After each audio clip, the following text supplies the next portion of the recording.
But what a song and a visual like this can help us do is see ourselves. And sometimes we need that mirror to see just how ugly and heinous things have become. The video is beautifully shot and choreographed, infectious in its beat, jarring in its violence and imagery, and it's clearly struck a nerve. I first watched it, I thought, God, this is tough, and then I watched it 3 more times, just because I couldn't believe what I was seeing, and then you'd see the brilliance of it.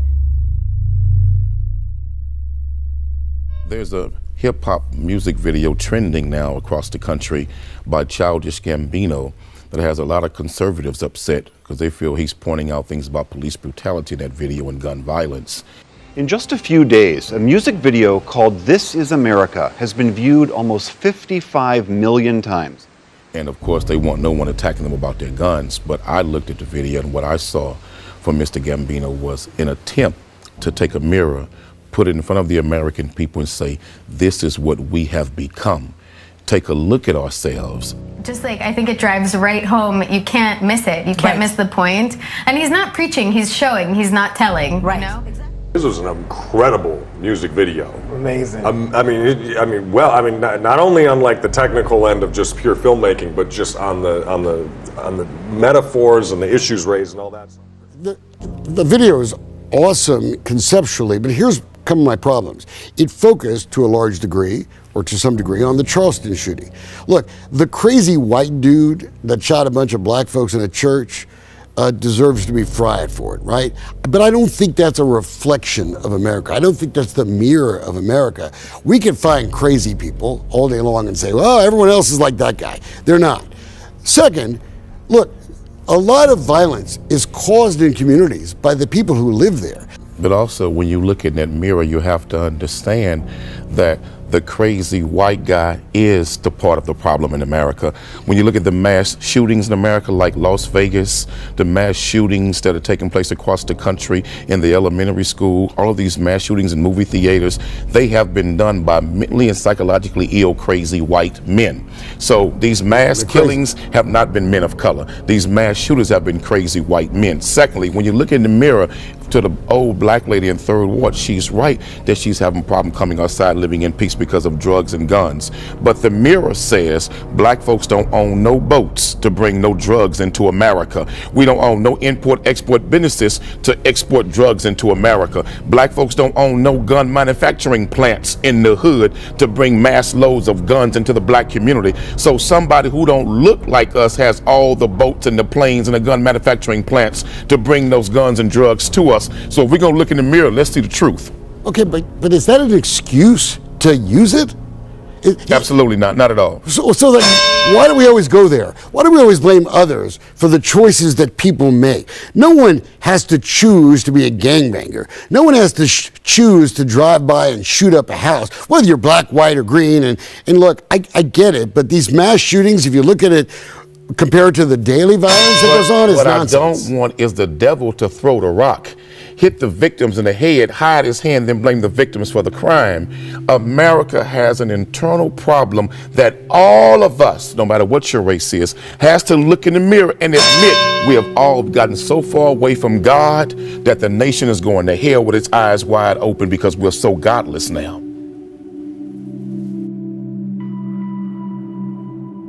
It is fashion's biggest night, so the beautiful people were out, and there were plenty of head-turners at the Met Gala in New York. This year's theme was Heavenly Bodies, Fashion, and the Catholic Imagination, and they were very creative, weren't they?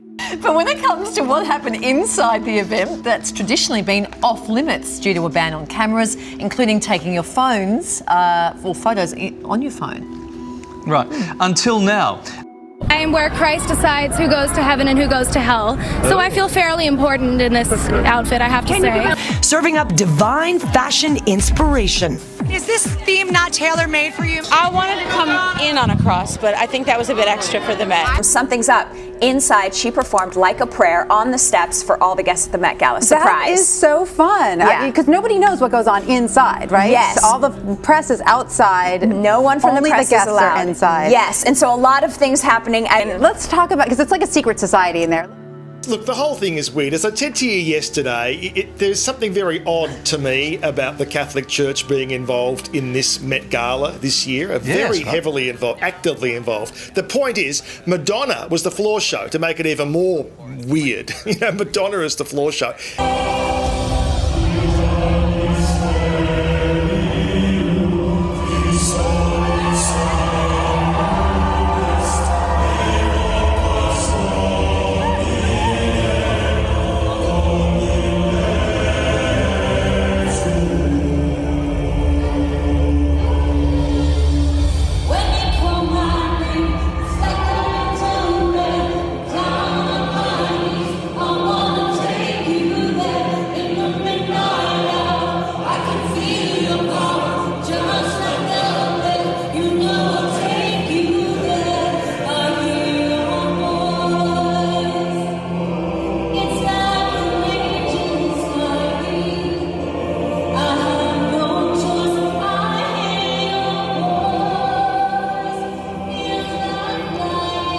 So I wonder what Cardinal Dolan made of all of that. There you go, Madonna stealing the show, doing the floor show. It's actually quite beautiful. It is, yeah. Especially with the monks. This year's exhibit, Heavenly Bodies, Fashion and the Catholic Imagination, providing fashion inspiration that could only be described as heaven sent.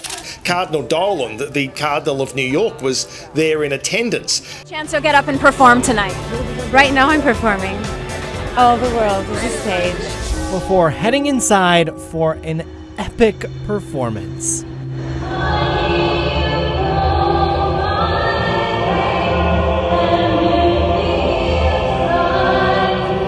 And she also debuted a new upcoming single called Magic. A little snippet of that. Katy Perry in Versace and wings on the red carpet.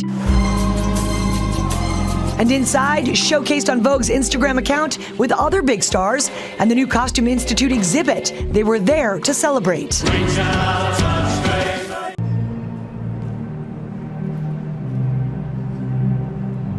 It's the largest show that the Met has staged, so it's 60,000 square feet.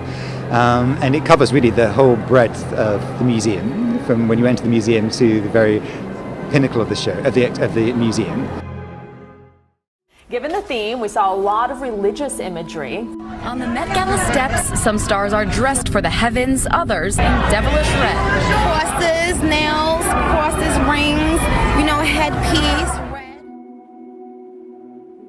From dogmatic, chasubles, mantles to tiaras, mitres, papal crosses.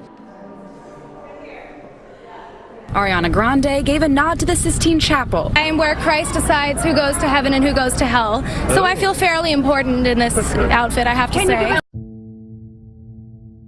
Okay, a Disney World tradition is coming to an end. The annual Night of Joy Christian Music Festival is over after 35 years. The resort says the decision was made in the interest of, quote, continually changing our offerings. Well, don't worry, Disney says various Christian groups will still hold concerts at the resort in Florida, but some are saying Disney is undermining Christian values. In fact, I just saw a whole article about it where, and this is just, I don't want to generalize all Christians because I know all Christians are more inclusive than what I'm about to say. But what I saw, they said not only were they getting rid of that Christian festival, but also they didn't like the idea that I guess Mickey, there's the, the Mickey Mouse ears. There's the rainbow ones in support of LGBTQ. There's also, there was the gay scene in Beauty and the Beast. And this article said that there's all these things going on that are undermining Christian values. I see it as being more inclusive. But as far as the festival goes, I talked to someone that I know that actually works at the resort in Florida.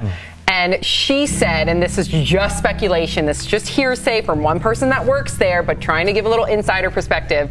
She said that when that festival would happen, that a lot of the Christians would let loose. Because some of them, majority of them would be teenagers, and they were going to, Night of Joy is right. Yeah, we got things sometimes can get a little secular. We get it. It got out of control. Yeah, I grew up going to church camps, and I mean, this is not to disparage church camps, but I do understand that when you have young people especially who are being held to a slightly higher standard, things happen, and there's some experimentation happening at church camp. I would say in terms of the diversity of Christianity, I wouldn't say that, I could see that being a bigger problem between teenagers who are excited over the LGBT. Erica, you are doing some backlash. dancing over there, girl. What? Woo. I'm Erica, just what's saying, going on at those camps? Well, I did have my first open mouth kiss. Dang, Erica, at church camp. I left with a scar because neither one of us knew what we were doing, and he had just gotten his braces in. It tore my lip. Jesus, I get it. Did you take that as a sign? Yes. Okay. Yes. One person has the power to kind of, like, how much work goes into trying to shine a light on these issues, and then just, one person does a video and look at the influence. It's like how they say a picture's worth 1,000 words. And this video, 50 million views almost. I looked at it right before I came here. It's jumping exponentially every hour.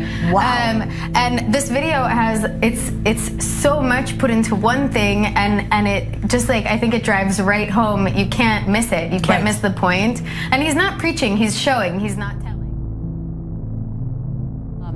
This video, and this song, it opens with an act of horror. It does.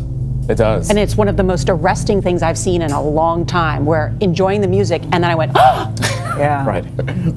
What has, I think, been this reaction? What was your initial reaction to it? I mean, my initial reaction was just pure shock, right? Yeah. I'm used to, like a lot of America, I'm used to Donald Glover being this very affable comedian. So friendly. Yeah. He smiles, so he dances. clever, yes. Right. Yeah. You look at him on Community and things like that. In Atlanta, I think you have a different take on his brand, and this obviously represents a different shift in the conversation. So watching it, I was like, wow. And then I was like, oh, I mean, the violence came out of nowhere, just needlessly shooting people. Right. But his position in the video clearly is this is America. People are shooting others with no warning, as if lives don't matter. Right. And then going on their merry way and dancing around the issue. And there have been so many, if you look online, so many analysts have looked at this video in different ways. Because these are issues that are, again, affecting everyday Americans, from school shootings to policing in black and brown schools. These are the issues that are affecting us. And that's why he says this is the America. This is the America that we live in daily, this America that is so chaotic with so many things that are on the 24/7 news cycle that it's hard to even take them all in. So that's why we have this really jaunty, upbeat, track music laced soundtrack. But then we also have chaos erupting in the scenes behind him. Every time that there's a gun in the video, there's somebody that runs in with a towel to really carefully handle it, but all of the people that he's shooting are just kind of left. Right. The point here, the commentary is very, very crystal clear, but it's done in such a gorgeous it's not way. done in I think, one, I'm struck by how jubilant he looks dancing into the room, and it talks about, to me, the scene shows the abruptness of violence when it's visited in America. There's no warning, there's no precipitation around what's going to happen, and here it is, this very joyous black choir in the midst of jubilation and celebration, immediately gunned down. And then I think, as I've been saying to a lot of people, the crazy thing to watch about Glover's performance throughout this video is how much he goes from the moment of wanton violence to shifting his face just to a whole nother emotion. The choreography of him and the dancers and the way the camera's moving and the way that the whole thing flows through the space with everything going on behind it, it's in my opinion, one of the most beautiful choreographies I've ever seen. Yes, yeah. I mean, and when you look at some of the things that Glover was doing in the video, it's really incredible. I mean, because like I said, everyone can kind of watch it and see different things that suddenly speaks to them, and that's the strength of powerful art. Yeah. When I saw the video and saw how he was moving, the facial, the faces he was making, things like that, I said, whoa, that reminds me a lot of the Jim Crow era and, white people in and that was the blackface thing. and that It kind was of like thing. where Alex Jones saw voodoo, I saw minstrels, Yes. which added is a a whole statement. other layer. But see, I see voodoo when I look at Alex Jones. Right? I see voodoo because he screams and he turns red until his skin is about to pop like he wants to be Ric Flair or something. And you know, just to like summarize this whole thing, what Donald Glover did is what Kanye West is trying to do. Exactly. He is speaking directly to the people and the issues in a way that's brilliant and transformative. He's dealing with illusions. You know, people say, oh my God, he shot the people in the choir. Dylan Roof fellowshipped with those people before he murdered them in cold blood, before those officers picked him up.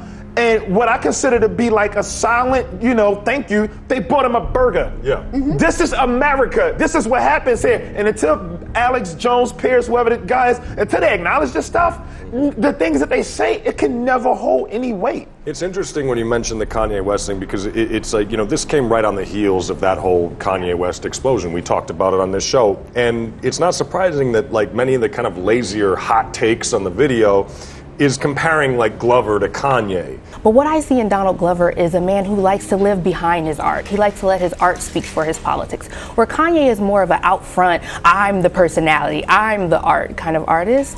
But Donald Glover seems to really live in a space of collaboration. He seems to be a person who loves to make us confront the ugly and the vile parts of American history. In that regard, he makes me think not only of an artist like an early Kanye in the heyday of his career, but also someone like Kara Walker or Hank Willis Thomas, who too do these very visually arresting pieces that make us grapple with the best and the worst of America.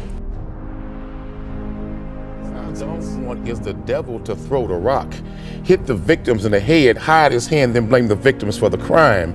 America has an internal problem that all of us, no matter what your race is, has to look in the mirror and admit we have all gotten so far away from God that the nation is going to hell with its eyes wide open because we're so godless now.